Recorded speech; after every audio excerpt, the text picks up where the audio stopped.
Hey everybody, how's it going? It's your host Chris Flowers of Here's the Deal, and I have two of my favorite guests on. It's Doug Caldwell and Laura Roman.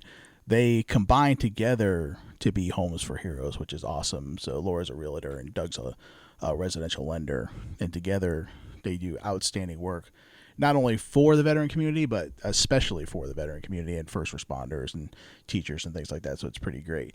So with everything that's going on in the market right now, especially the residential market, I wanted to bring Doug and Laura on so that way they can explain things, in more detail from a professional level, just to let everybody know, what really is going on out there. Also, like I said, you got this little skinny guy flailing his arms all over the place telling you how great he is and I can get you blah, blah, blah. And I hate front runners like that to begin with.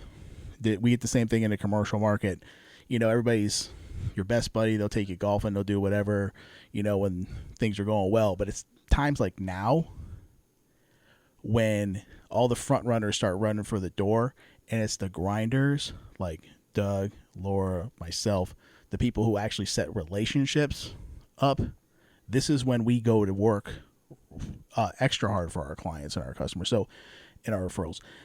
So that's why I wanted to have them on, because these are grinders. I work with grinders. I don't work with the front runners. They can, like I say, because they go with the breeze. And I know, and I'm expressing my own views here. This is just me talking. I know Doug and Laura are way too professional for this, but I'm not. So everything's fine. So this is just the views expressed on this show are strictly from the host and not from the guest. And we'll have all those disclaimer crap. Okay, there. Now we're done. So I just can't stand front runners. I can't stand this little skinny guy flailing his arms all over the place, telling you how much money he's going to get for your house and all this stuff. And then it's like, dude, you're not doing anything special, bro. Okay.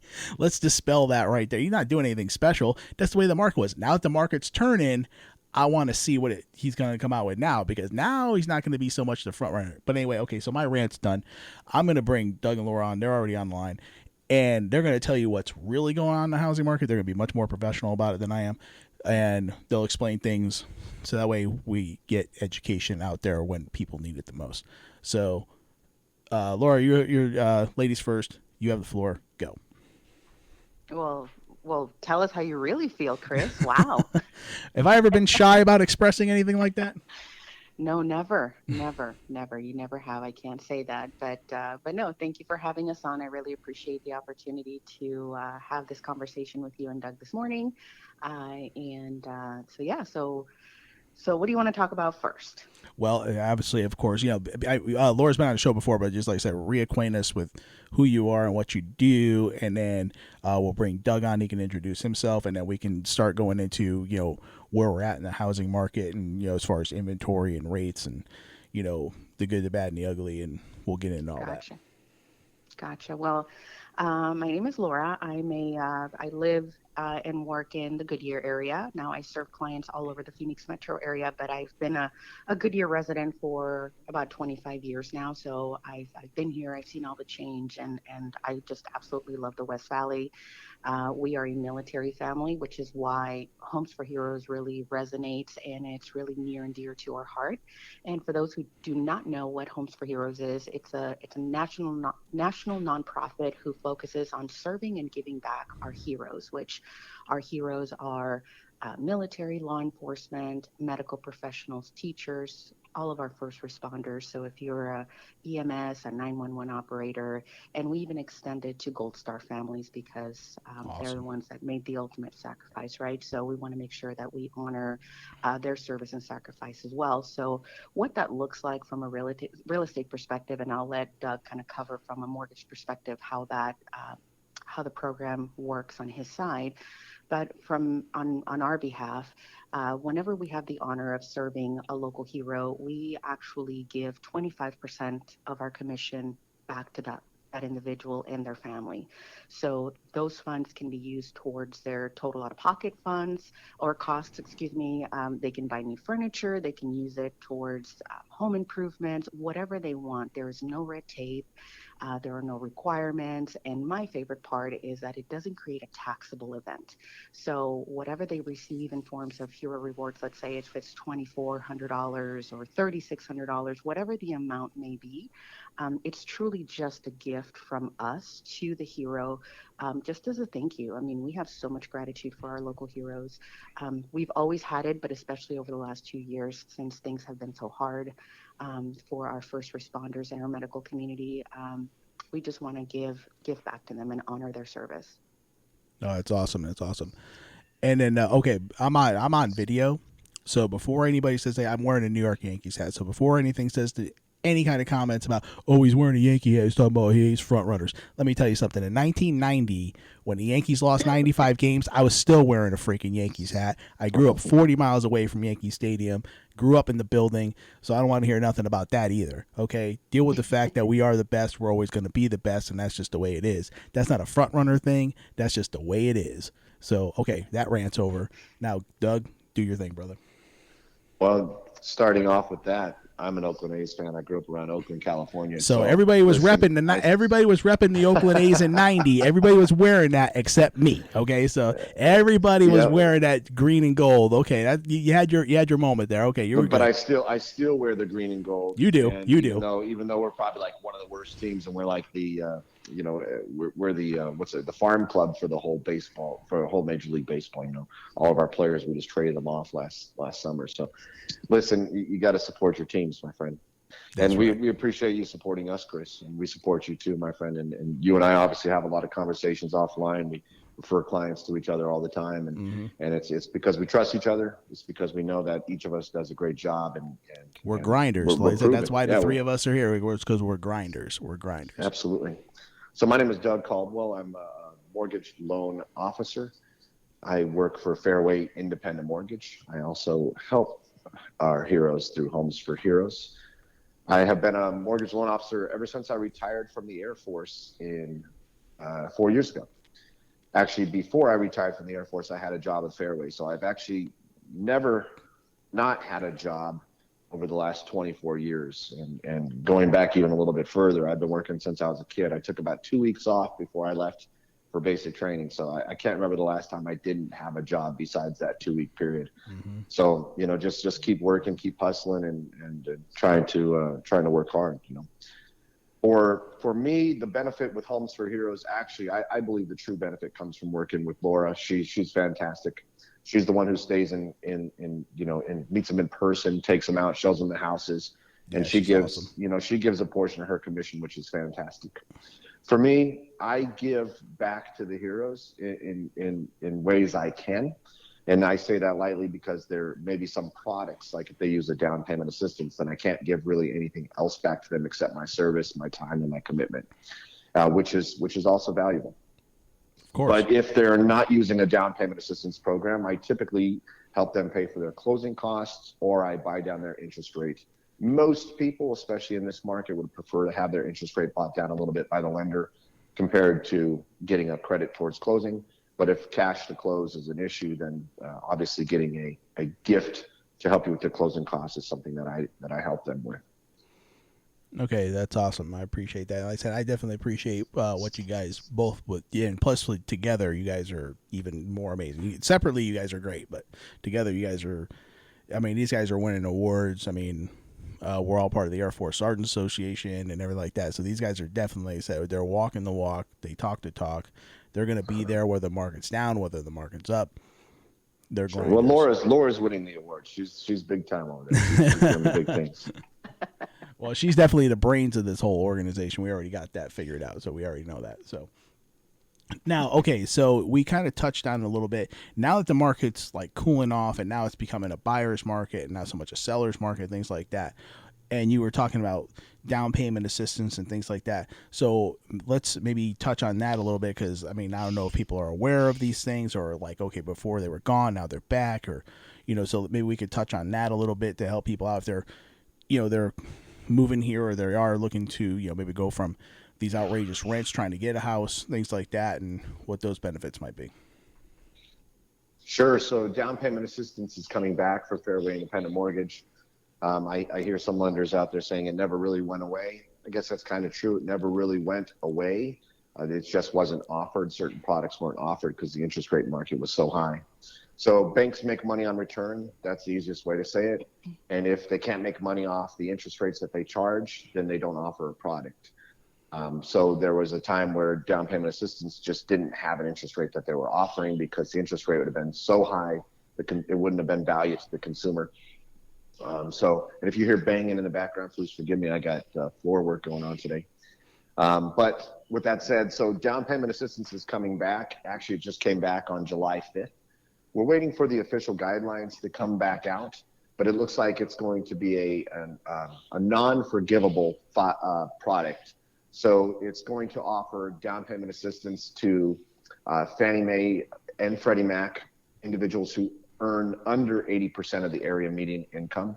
And if you want to know what your area median income is, you can Google that information and or give me a call, and I can let you know if you fit into that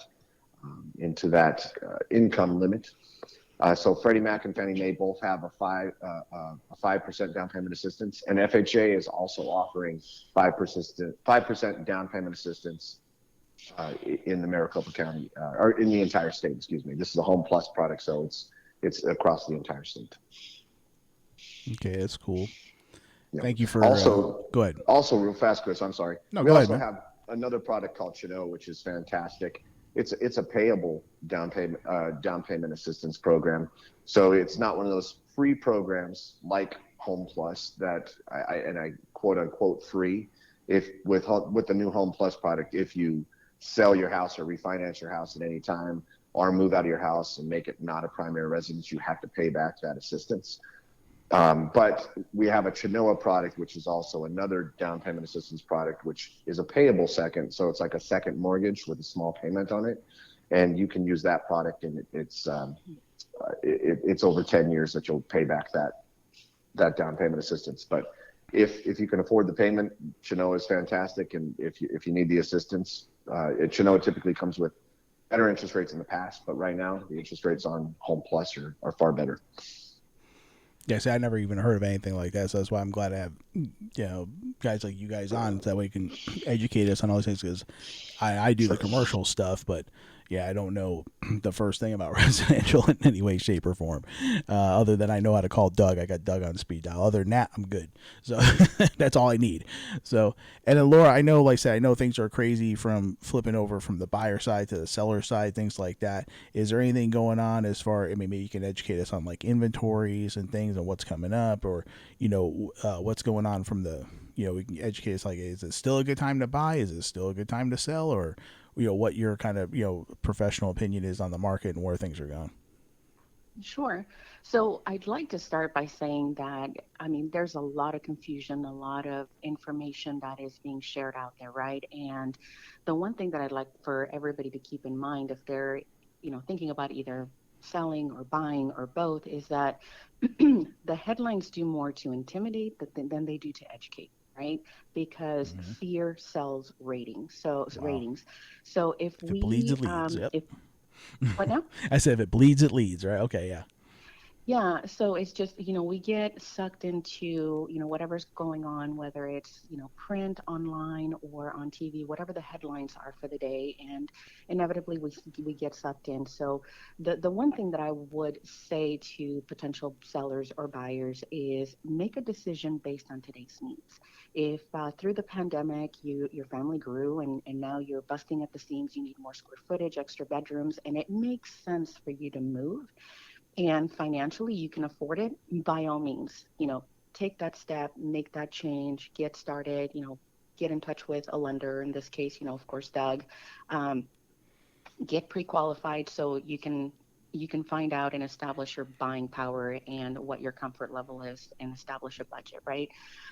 If you are in a state of FOMO because everybody around you has bought a new house and it's, living their best life and you just don't want to be left behind, perhaps this is a time where you can pause and really evaluate your personal situation and determine whether, from a financial perspective, this is a good move or not. So this is not the time to make a decision based on feelings, right? It has to make sense financially. So so take the time to look at your finances, make sure that it makes sense for you.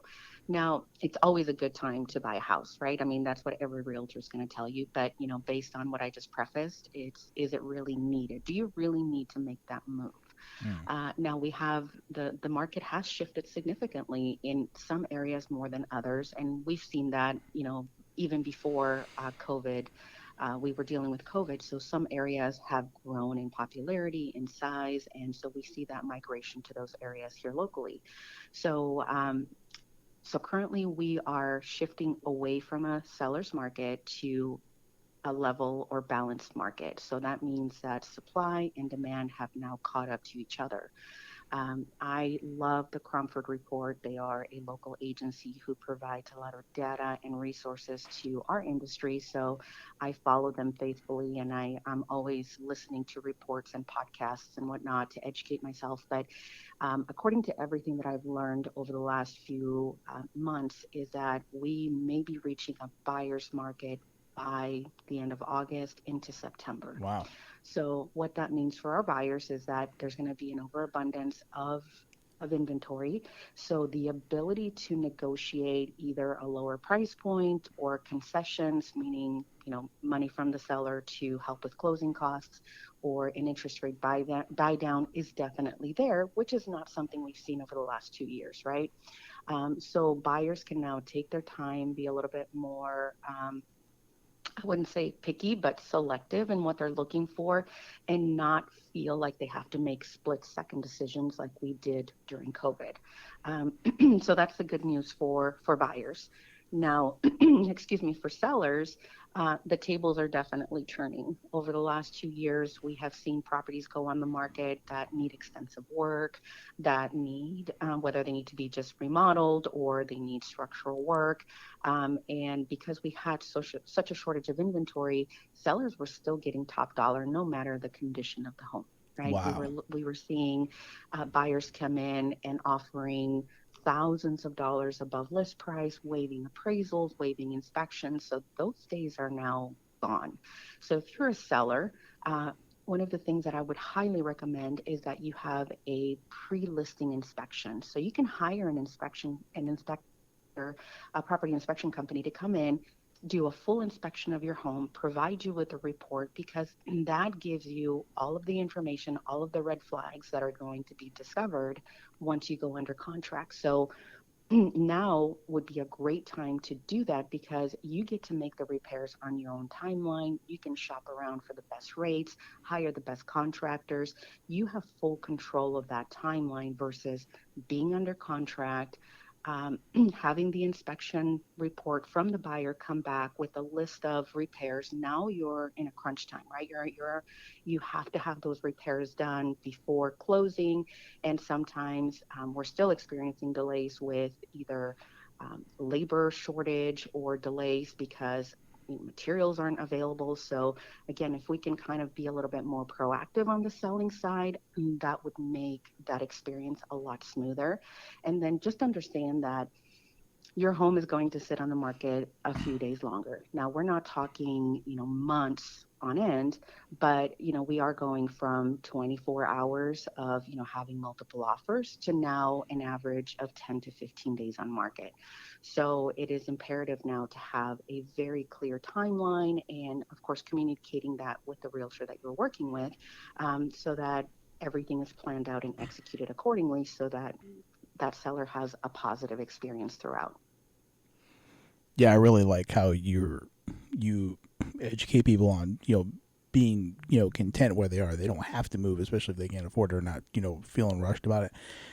I get that excuse me, I get that newsletter from Rick Warren, every morning. I get emailed to me, and that's one thing he was talking about this morning. It just kind of tied right in, was contentment, being content with what you have, not always going for the next big thing, or, because like everything, oh, if I get this house, I'll be happy, or if I get this, I'll be happy. And it's talking about, and he's like, no, just, it's not, because you're always going to want something more and more and more. So just be content where you're at. So like I said, I appreciate you, as it all just kind of tied in, I think. And like I said, from a realtor standpoint, that's counterintuitive. Instead of you, like you said, like, oh no, it's still a great time to, great time to, you're like, no, you're giving people the truth. Or you're getting, like, and that, like I said, again, that's one of the things that I appreciate about you, is like, hey, you're going to tell people, hey, maybe now's not such a good time, or, maybe you should, pump the brakes a little bit. So like I said, I can definitely appreciate, like I said, what you guys do. My My role is to be a consultant first and foremost, Mm-hmm. and to serve the client.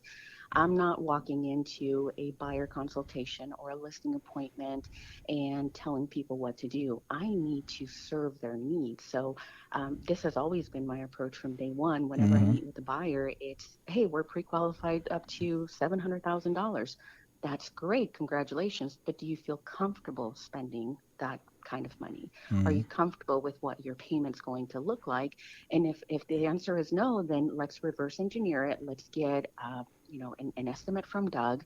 What is your comfort zone? And then we can start shopping according to that budget or that comfort zone. So I never want to put somebody in a position where they are, I mean, I've heard this term used by many of my clients. They don't want to be house poor, Mm-hmm. because Mm-hmm. getting into a mortgage will alter your lifestyle. So what does your lifestyle look like? Do you like to travel? Do you like to go out to eat? Are you willing to make some concessions and change your lifestyle drastically to be able to buy the house that you want? Or do you want to still enjoy the lifestyle that you love, but be in a beautiful home? So both can be achieved. I actually have a conversation like that frequently with my clients. I tell them, here's the numbers, and I do an analysis of their debt to income ratio. So I look at all their debts, all their income, and then I also add in a proposed housing payment. And I say, listen, you're like at, 40 or 45% debt to income ratio. I said, this is where we want you to be. We want you to be at 45% or under. With VA or FHA, we can go a little bit higher depending on how much money they have as residual after all their debts are paid. But typically at a 45% debt to income ratio, I say, you can afford this payment. I said, you may not want to afford this payment, but you can afford this payment. I said, I'll caveat that with, I don't live with you. I don't know if you have a drinking problem, a gambling problem. I don't know what you're doing with all your extra money. You may eat out every single night. So this may not work for you. This payment may not work for you. And one of our clients, she's a heavy smoker, mine and Laura's client. And I said to her the other day, if you quit smoking, you'd probably save about $1,000 a month. F you, Doug, I'm not quitting. But it is a conversation I have with people. Can I caveat a little bit on what Laura said? 100%, dude. That's why I had both you guys on, because we need Perfect. both sides here, because like I said, So, there's two sides of the story. Perfect. So here's what I'm seeing. So in a perfect balanced market, and Laura used the word balanced market, and she said we're heading towards a balanced market. In a perfect balanced market, you want to have 6 months supply of houses available for people out there looking. Currently, we have about 2 months, 2.5 months inventory of houses available. And that does not include the houses that are already under contract. So probably we have about a month and a half supply of houses under contract. The reason why I believe it looks like we have an overabundance of houses available, and maybe some people like the Crawford Report may be saying we're leading towards a balanced market, is because people aren't out shopping right now. People aren't actively shopping for a house. So it feels like we have this oversupply, or, it feels like, hey, now we're in this balanced market because you have options. You can kind of negotiate a little bit if you're a buyer right now. And so, it feels more like a balanced market. However, I'm telling a lot of clients, interest rates are projected to drop over the next probably 6 to 24 months. The government is going to increase the federal funds rate again by another 75 basis points coming up. And their plan is to curb inflation. Once inflation starts to go down, you'll see interest rates start to go down as well and start to get better again. The projections are over the next couple of years, you'll probably see a 2% interest rate reduction. And currently, we're like, probably in the average interest rate's like a 6.25 right now. So if we can get back down to that 4.25%, it'll make payments more affordable. And you're going to see an influx of people sitting on the sidelines coming back into the market. And it's going to feel like a seller's market again. So I tell everybody right now, just like Laura said, listen, if you're comfortable with making the payment and you can afford that payment, get the house now. The housing prices are going to continue to go up, probably, on average about, 5% the rest of this year. And people are saying there's going to be a slowdown in this negative equity gained on houses. We're still seeing equity gained year over year. Every single month, we're seeing at least 1% gain. It's not going to be 30% like we saw over the past 2 years, but the housing prices are going to continue to go up. And in a year from now, you may pay 10% more for a house. So if you like a $300,000 house, you may pay 330 for that house at a lower interest rate. You know, you're going to be fighting over that same house with somebody else. So if you can get it now at a lower price and then just refinance to a better interest rate in a year, you'd be in a better position because your mortgage would be less because you're buying less, purchase price, and then you could just lower down your interest rate later on. As an interesting perspective I didn't think of. That's pretty cool in and of itself. Again, that's like I said, I have no idea what's going on in the residential market, but those are like some really good tips. Like I said, definitely appreciate it. Yeah, how many people are hiding and waiting in the wings just for these interest rates to drop and make the payments more affordable? Right. You're going to have an influx of buyers. There's also another chart that's a good one to look at. It's birth rates over the past 30 years, and in the 80s there was a spike in birth rates, and those individuals are entering into the home buying market now. And so there's going to be an influx of buyers coming into the market over the next 3 to 5 years. And so that means there's going to be more buyers coming in and less buyers leaving, as baby boomers start to either go to skilled nursing facilities, or sell their houses, move in with family, do different things, pass on, unfortunately. You may see some of the houses come back onto the market, but there are far more Gen Xers out there and millennials coming into this marketplace than there are baby boomers leaving. So, I say again, that's always like good information. Like I say, that's why we're relying on you guys. There's no way I'm checking all these different organizations. All you said, we'll let you guys do it. Just call Doug and Laura. Like I said, just let that. This is what they do every day. So if you have any questions about that, you can definitely get in contact with them. Now, just to kind of turn it a little bit too, there's also the renter side as far as people looking to rent their houses or things like that. Now, in this particular situation, as far as or even like pricing the rents and like how do we price it? Because obviously the rent market's out of control, and maybe we could talk about something like that as far as like somebody looking to possibly rent their home out. Well, if I could start, Laura, then I'll let you talk about renting homes out as well. Rents are they're very competitive. There's a lot of people, like I said, with higher interest rates that can't afford or are afraid to afford a payment. And so rents are becoming very competitive. I posted an article on my social media page I believe it was on Facebook. If you look up Doug is your lender. I posted an article the other day about rents becoming very competitive in certain markets like Phoenix, New York, larger cities. They're becoming very competitive, and people aren't able to get into rentals. Matter of fact, there was a statistic that came out last week that single mothers are becoming more homeless. There's a large amount of single mothers not being able to afford homes. There was a specific woman who made $100,000 a year in California, had an unexpected medical bill, missed a couple of rent payments, and now her and her kids are living with family, jumping from hotel to hotel because they can't find a rental that they can afford. Wow. At $100,000 a year in California, which is crazy. So yes, it's becoming more and more difficult to afford rent as well, and it's becoming very competitive. I have several rental properties across the valley. I just listed a property for rent, and several months ago when I was thinking about renting it out, there were several houses in my neighborhood that were vacant rentals, and they weren't being filled. And the landlords there kept dropping the price just to get somebody in. Now with this higher rent market, demand for rentals, you can rent it at a pretty fair price, pretty good price, and make a good return on your investment. So I'll let Laura take over. Mm-hmm.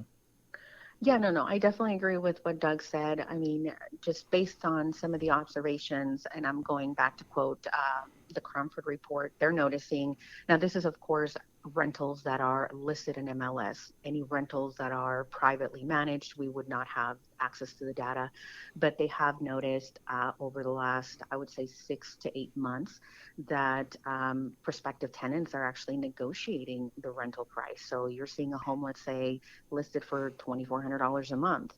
Well, prospective tenants are negotiating and they're getting it for $2,200 a month, right? So we are seeing a slight decrease and more room for negotiation.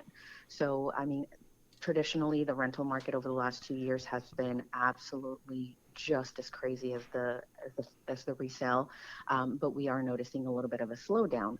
Now, I think that's temporary, just based on all of the influx of employment that we're going to have into several different areas of the valley. I mean, the West Valley is growing at a hyper speed rate. We have so many new industrial buildings going up. We have big corporations setting up shop here in Goodyear. We have the Taiwan semiconductor being built in in the North Valley. They're hiring thousands of people. So there's always going to be a need for rentals, but it has slowed down just a bit over the last 6 months.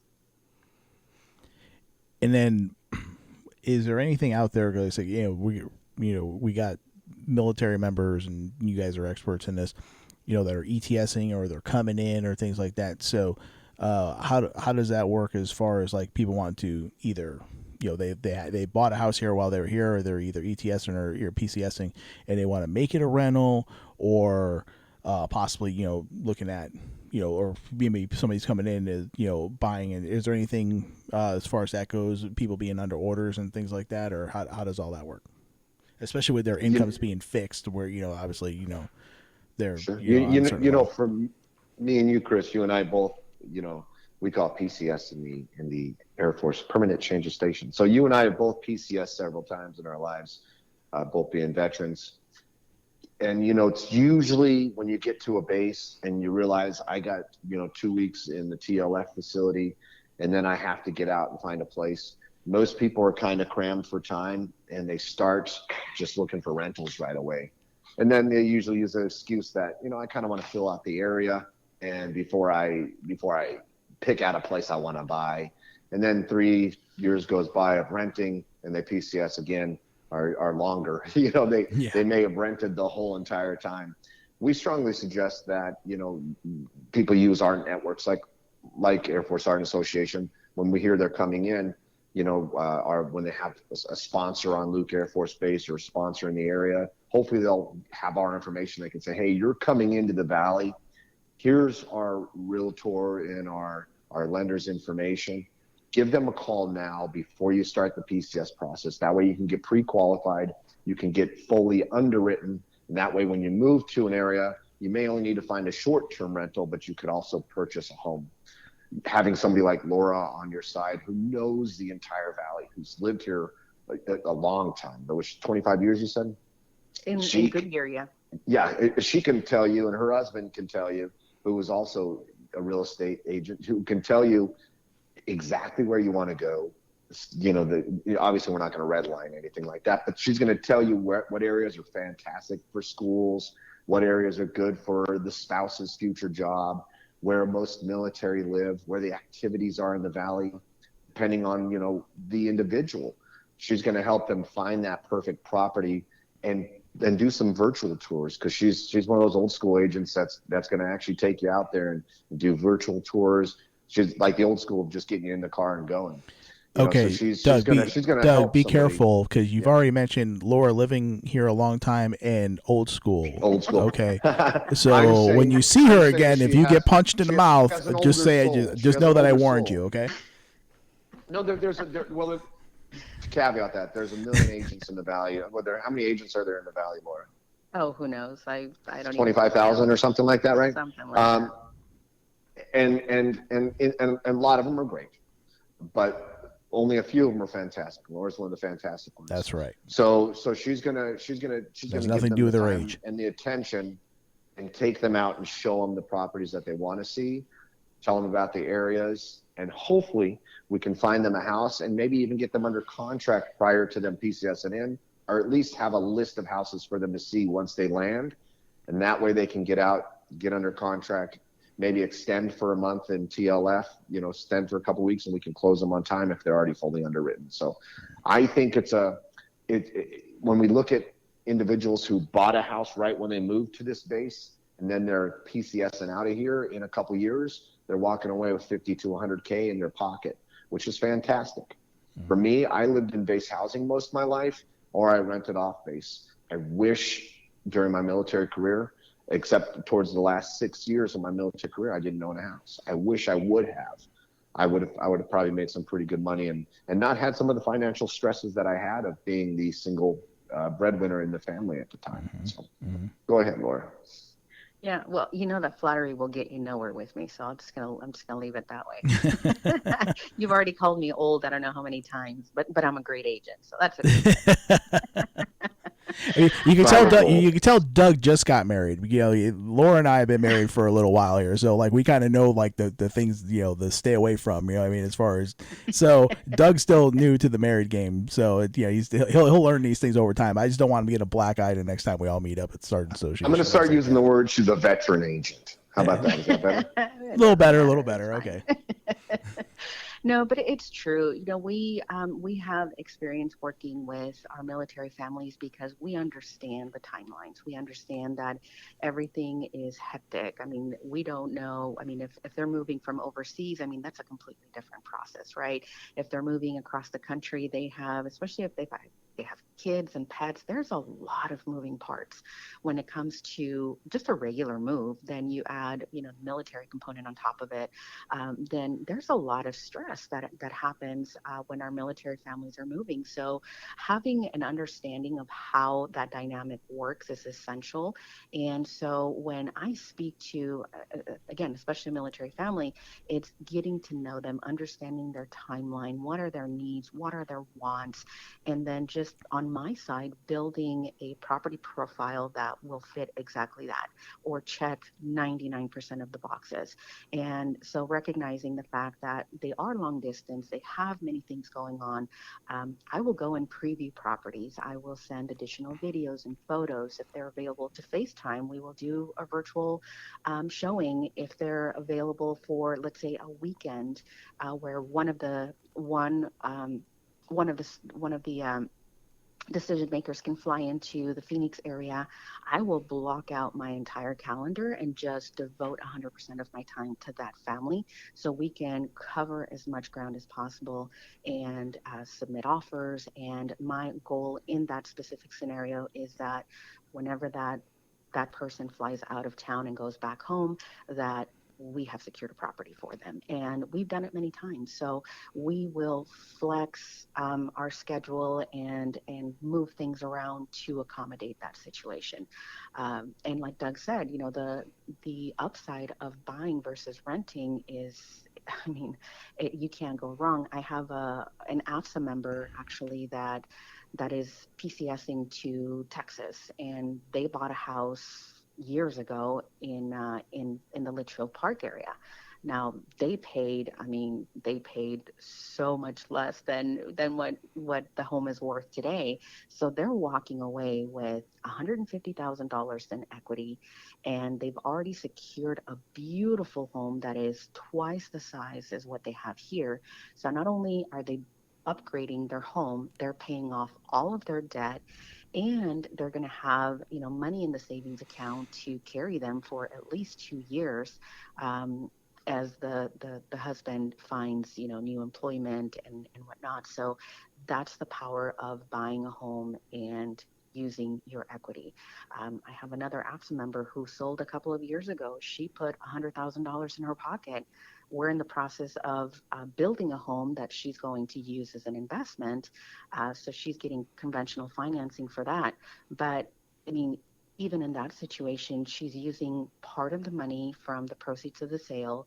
And then as soon as we close, she's walking into $50,000 worth of equity.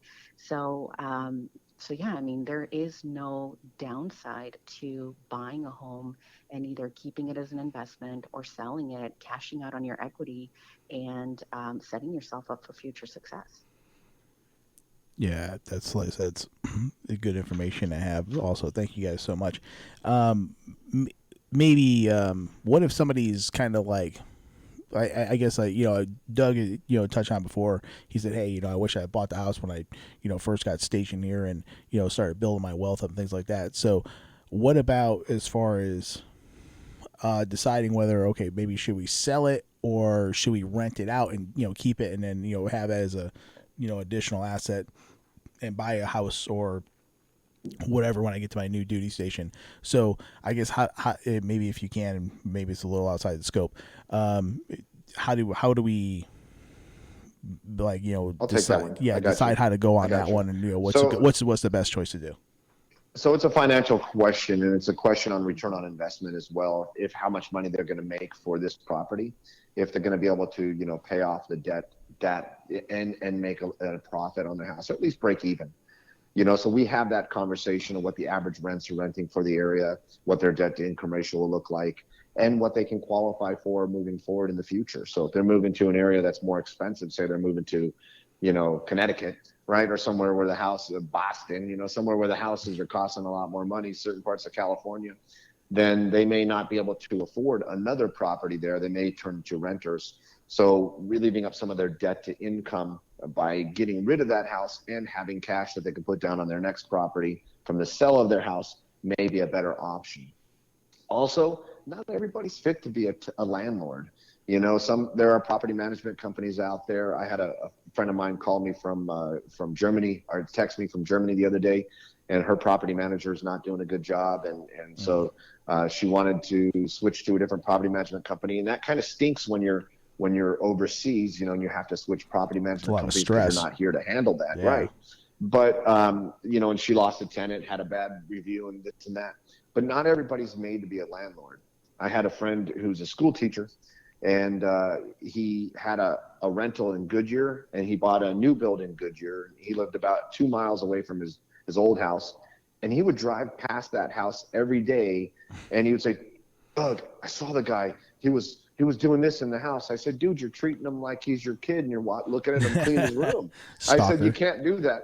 So if you're going to be bothered by somebody parking the Harley on the living room carpet, then you probably shouldn't be a landlord, right? So you have to know that there are some unexpected things that are going to happen in the property, and you have to be able to fix those problems as they pop up. And if you're local and if you're handy, I can fix anything on a toilet, my man. And my wife can get over there and do anything, carpentry related, So we have certain skills where we can just go do those things ourselves, save thousands of dollars on just DIY stuff, or, and so it's important to be able to have those skills. But if you're in the military and you're PCS in a way, becoming having a rental is a fantastic way to make long-term income. You think of the cash flow quadrants, and the best way to make money in for your future is to have rental properties. So if you can bear the stresses of being the landlord, having rental properties is probably the best way for success.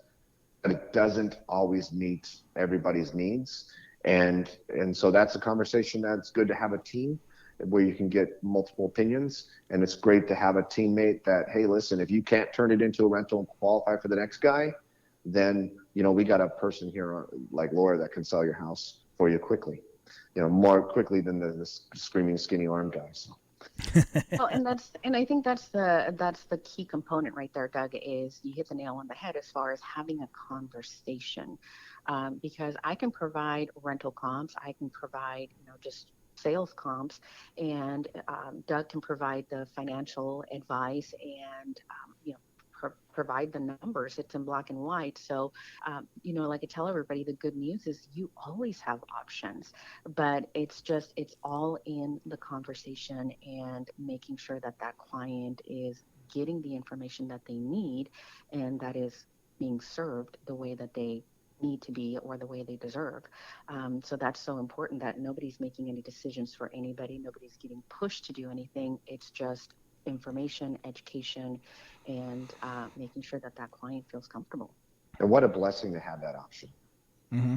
Yeah. You have that asset that you can either sell or turn into an investment. What a blessing. Yeah, that's amazing. Okay, like I said, again, that's why I love having you guys on. You guys are always, forthright with information. You guys are always, putting it out there, educating people, consulting people, and it's great getting it from both sides of the house, from the from the realtor side and the financial side, so it all ties in together and all works, which is amazing. So is there anything maybe you guys wanted to talk about from your industries that we haven't covered yet? Is there anything going on or anything coming up? You go first, Laura. Well, a few things. So there seems to be, kind of public sentiment out there that with the increase in property values, it's just, it's unfair. Homes are too expensive. And unfortunately, they are. It is what it is. We're dealing in a market where home prices increased on average 30% across the country. Mm-hmm. And so some people are going to be priced out of the market. However, you'd be surprised what is available, what's going to become available in the near future. So what I would say to those buyers that are sitting on the sidelines, just waiting for the market to crash or whatever the case may be, it's, first of all, question, what are you doing to get ready? Because if the market, let's say worst case scenario in your mind plays out and God forbid the housing market crashes again, will you be in a position to capitalize on that opportunity? Have you looked at your credit? Have you worked on the credit? Have you spoken with a mortgage professional? Do you know what your buying power is? So rather than sitting there kind of stewing on how unfair the situation is, let's be a little bit more proactive. Let's go out there. Let's have these conversations. Let's look at what options are available. I mean, you never know. You may qualify for down payment assistance. You may be able to get into a home with as little as $1,000. And yet you're going to sit there and stew on this and think that you're never going to become a homeowner. So that would be one of the first things. And then the other thing I wanted to cover is with our involvement with the Air Force Sergeants Association, we are planning some community events. So we will share that with you. We're planning a big casino night fundraiser in the fall. So more information to be, you will be available soon, but I just wanted to kind of put a pin on it, and for you, Chris, and maybe you can help us kind of spread the word. Sure. It will be a ticket-based event, so that would be tremendous if you can help us out Sure, with that. of course. Promoting that event. Of course, absolutely. Doug, what do you got, Perfect. buddy? To caveat off of what you said, Laura, we are not in a bubble. Just like all the statistics I was talking about with the increased amount of individuals that are going to be entering into the buying market and the decreased amount of houses that are available out there, this is a supply and demand issue.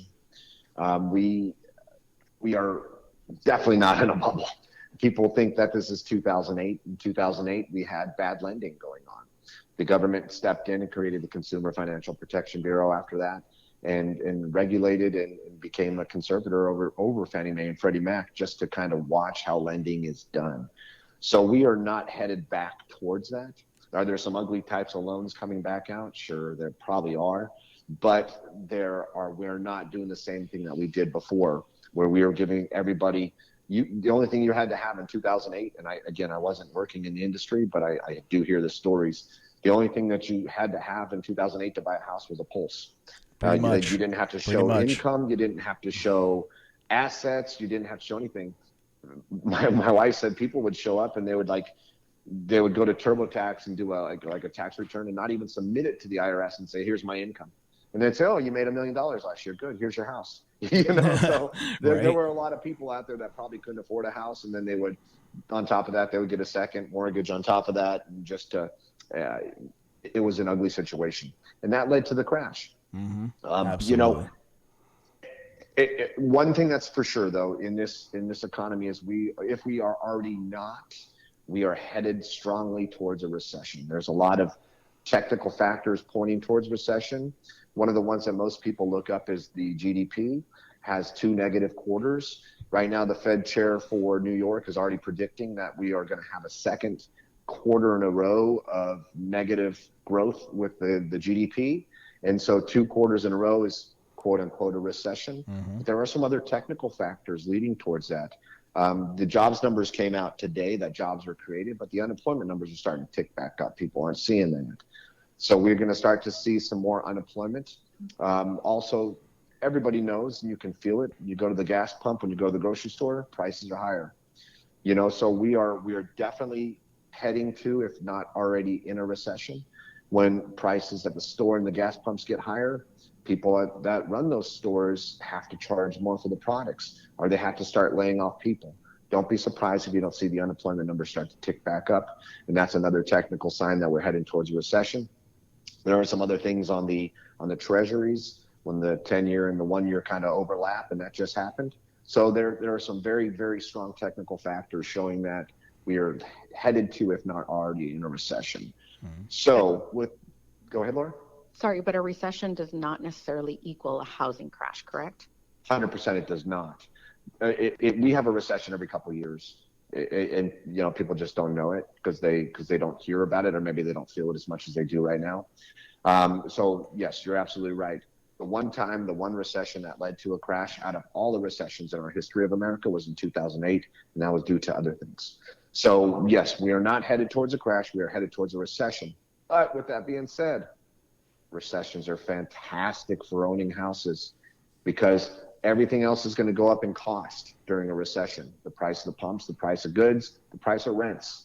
Everything is going to go up during a recession, except your mortgage payment. It stays the same for 30 years, 15 years, whatever kind of mortgage you have. Mm-hmm. So if you can get into a home now, if you can afford the payment, and if and during recessions, interest rates also drop, by the way. Recessions are good for the bond market and bad for the stock market. So you may see lower interest rates due to the recession, and also as inflation starts to curve, you're going to see some benefits in interest rates. So it may be the right time to buy. I think people should call us and talk and see what they can afford. We can show them the data. We can talk to them about the things. If you turn off the TV and just actually get the actual data in front of you, I think you'll be ready to go sooner than later. And especially before, like I said earlier, thousands of more people come back into this marketplace when the interest rates drop, or if prices kind of level off a little bit. So now's the right time to buy, and give us a call. Yeah, no, I agree. I completely agree, Doug. And the one thing to remember is that this is not permanent, right? History has shown us that the interest rates are going to rise and fall, right? If we look at it from a historical perspective. So this is not a permanent situation. Interest rates are going to change again, like Doug said. So yeah, I mean, I know a lot of people are afraid, and I don't want to come across as completely tone deaf, and people have the right to be afraid. There's a lot of misinformation out there, and just we're being constantly bombarded with negative news every day, right? So I just want to make sure that people know that, we understand, and we understand that you're afraid, but like Doug just said, let's equip you with information and with facts so you can make a decision based on that rather than whatever else may be circulating out there that is creating all of this uncertainty and fear. I agree. That's awesome. Well, why don't you go ahead and give everybody information on how to get a hold of you guys, and you'll give us all your contact information, so that way if they do have questions, they can follow up. Laura, go ahead. Honestly, the best way to get a hold of me is just call me. My number is 602-513-9337. And you can either call me or text me. I am on social media. You can look me up as Laura Roman. But honestly, I believe in having that direct and personal line of communication. So I always answer text messages. I may not always answer the call right away, especially if I'm with a client. But if you leave me a voicemail, I will definitely follow up with you. And for me, my best way to reach me is, again, my cell phone number, 925-421-7280. It is a California number, but I do live and work here in the Valley. You can also reach me at my website, dougisyourlender.com. I'm on social media, and I do too much on social media, according to Laura. Just kidding. But I also want to let everybody know that I do have an assistant. His name is Jaime Borrero. He is a fantastic loan officer assistant. He lives in California, but he works for me Monday through Friday. He does a fantastic job, and he's fluent in Spanish. He's from Colombia. So Laura's also fluent in Spanish. So if you have a Spanish-speaking client that is looking to buy or sell a house, our friend that's looking to buy or sell a house, please give us a call. Our team can help you that way as well. All right, that's outstanding. And once again, I appreciate you guys being able to come on. I know we were trying to set this up for a minute, so thank you both for accommodating me and both coming on at the same time, because, like I said, it's just good to get that information from both sides of the house, especially out there all at once, rather than having you guys on, one at a time. And then also, you guys are Homes for Heroes, so you guys are the dynamic duo. So it's always good to get you guys on as often as possible. And feel free to, like I said, we can do more of these as well as things in the market, change in the ebbs and the flows. That way we can keep people up to speed. But like I said, definitely thank you guys once again for coming on. Person, thank you for having us on, my friend. It's always good jumping on your podcast and always talking to you. Absolutely. Thank you so much, Chris. We appreciate you. Yep, you guys are awesome. Thanks so much. And we're out.